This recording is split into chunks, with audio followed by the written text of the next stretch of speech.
Hello health champions. Welcome to the Wellness Code. The kidneys are rather fragile.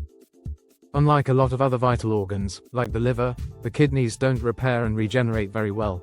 And that's why it's so critical that you understand a little bit about how the kidneys work in relation to food so that you can take really good care of them and make them last as long as possible. I really urge you to watch this video all the way through because the best foods to help detox your kidneys are going to be different depending on what type of kidney problem you have. Chronic kidney disease, also known as CKD, is pretty common.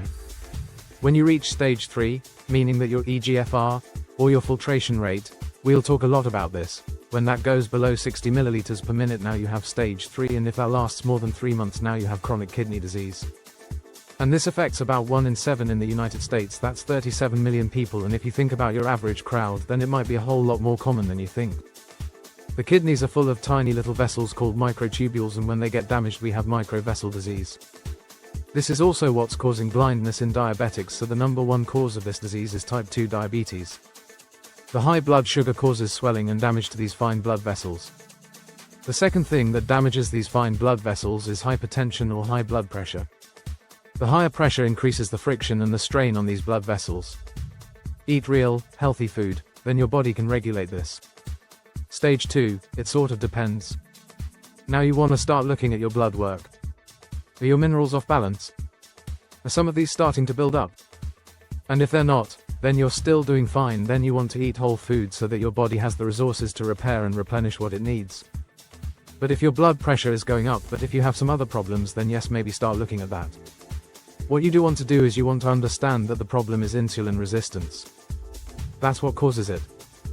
The sugar and the insulin clog up the kidneys, so with a low-carb, high-fat diet or a whole food diet, a paleo-type low-carb diet, you can stop putting the things in that damage the kidney in the first place. That's the first key. Besides low-carb, you want to eat whole foods so you get the proper nutrients to rebuild your body, including the kidneys. And what about protein? Well, you do need protein to rebuild the tissue, so don't cut back too far and don't exaggerate by eating huge amounts, because large amounts of protein produces a lot of nitrogen as a waste product, and that can be toxic to a kidney, especially if it's having some trouble. But you'd have to eat quite a lot to really create a toxic load of nitrogen. But if you're getting closer to the 60 here, then maybe restrict the protein a little bit, but remember you still need it to rebuild your tissues. And then of course you still want to do some exercise, because exercise creates signals for your brain and your nervous system. It drives every single functional system in your body benefits from exercise. And you want to do some kind of stress reduction, because stress drives blood pressure up. Relaxing and meditation reduces blood pressure, and like we said, high blood pressure is damaging to the kidneys. By reducing stress, you're also going to improve your immune system and reduce the chances of a kidney infection. So stage 5 is a little different than any other case, because now there is major damage. You do not want to try to handle this on your own. You need to be under the care of a medical doctor. This is an emergency. The specialist is called a nephrologist. And you have to limit your sodium, potassium and phosphorus because your body can't eliminate it. But you even have to limit your water intake because the kidneys are filtering so poorly you can't even eliminate fluids properly. Now, protein is kind of a special case here, because even though your kidneys are damaged and the nitrogen waste products are tough to get rid of, you're losing protein and you have to have a little extra. So there's a protein called albumin. Cabbage is a great food, very low in these, and there's many different ways that you can use cabbage, and one of course is sauerkraut. Number 5 is cauliflower. It's a little bit higher in potassium, and keep in mind that these numbers are per 100 grams, and cauliflower is something that you could easily consume a few hundred grams, so it's only toward the later stages though that you have to limit potassium. Green leaf lettuce is another great one. It's very low in these items because their numbers are low to start with, but it's also very difficult to consume 100 grams of lettuce. I mean 30, 40, 50 grams of lettuce goes a long way. Another great food is onion. It is low in all these minerals, but it's also low in carbohydrates but high in sulfur-containing amino acids, which can help boost glutathione and boost your immune system and your cleansing ability. Now here's an interesting one, because egg whites is on virtually every list of kidney diets. So minerals are low in the egg white and it has a good amount of protein, but here's the problem when you take out the yolk, which they recommend you take it out because of the phosphorus in this case. Now when you take the yolk out, you're lowering the protein value of this food. It's very poorly utilized when you only eat the egg white, so you're going to make more of this nitrogen waste that you're trying to avoid. So what I would suggest is that you still eat the whole egg.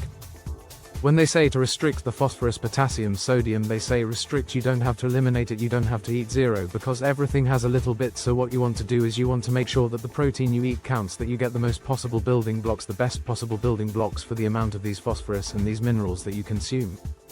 So you still have a kind of a budget of phosphorus, so when you eat the protein, make it count, but of course you can't have unlimited amount of whole eggs because you're still trying to limit these things. Same thing with meat and fish, they're usually not excluded from these kidney diets, but they're recommended that you limit them, which I would totally agree with, but these are still some of your best choices to get the protein, because you do need some protein, so when you do eat the protein, make it count. Get the best quality that you can so that your body gets the proper building blocks. Even though it does have higher levels of these items, you're getting a lot of bang for your buck. And number 10 on the list are 3 items that are generally considered very cleansing. They have a lot of positive properties there.